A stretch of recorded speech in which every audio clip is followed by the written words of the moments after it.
урматтуу айыл өкмөттүн башчылары, акимдер жана башка мамлекеттик органдын жетекчилери, дагы бир жолу кайталаймын, силерди урматтап туруп кайталаймын. Эгерде өзүңөрдүн ишканаңарда коррупциялык элементтерди токтотпосоңор, мамлекетке кылган зыянды токтотпосоңор, элдин жыргалчылыгын эсептебесен, жеке өзүңөр жыргалчылыгы иштей турган болсоңор, баарың жоопко тартыласың. Эч кимди аямай жок. Аны айтпаса да түшүнүктүү болуп өзүңөр окудуңар, көрдүңөр. Урматтуу президентибиздин эки бир тууганы азыр бизде камакта отурат. Мыйзамды бузгандык үчүн. Мыйзамды бузуп бирөөнүн алдагандык үчүн.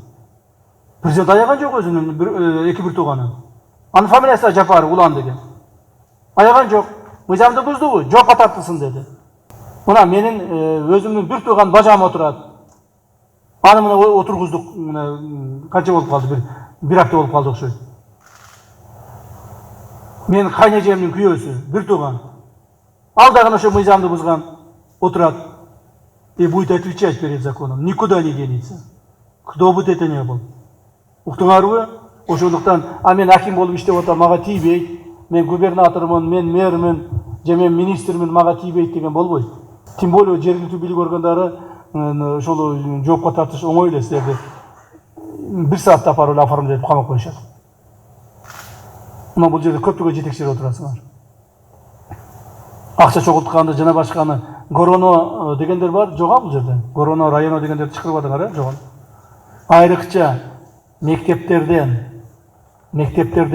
чогулткан акчалар боло турган болсо, органы правопорядка, органы безопасности, правопорядка кто?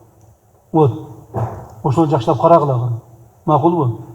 Азыр мына как раз ушул көптөгөн директорлордун акча чогултуп атышат. Бир дагы районо таза эмес. Бардыгы изетке чогултушат. И ни одного района еще не посадили. Почему так? Көрбөйсүңөр же, таба албайсыңар, колуңардан келбейби.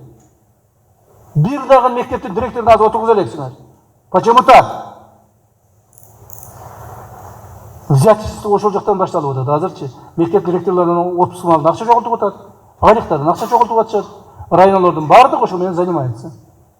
Я не знаю дальше, куда они девают эти деньги. Куда переправляют. Бирок мына өкөң тең айтып коеюн. Ош облусунан района бир районун отургуздуңарбы? Отургуза элексиңер. Мына чүйлүктөр жакшы иштеп атат. Бишкекте жакшы иштеп атышат. Так, өкөң болсо жүрөсүңөр. Бир дагы мектеп директорун отургуздуңарбы? Отургуза элексиңер. А почему? Аналар сиз отургузмайынча алар үйрөнбөйт. Алар жүрө берет. Көрбөйт экен да, билбейт экен, булар лопух. Өзүнчө эле погон тагынып алып кыйын боло беришет депчи. А вы им покажите законность.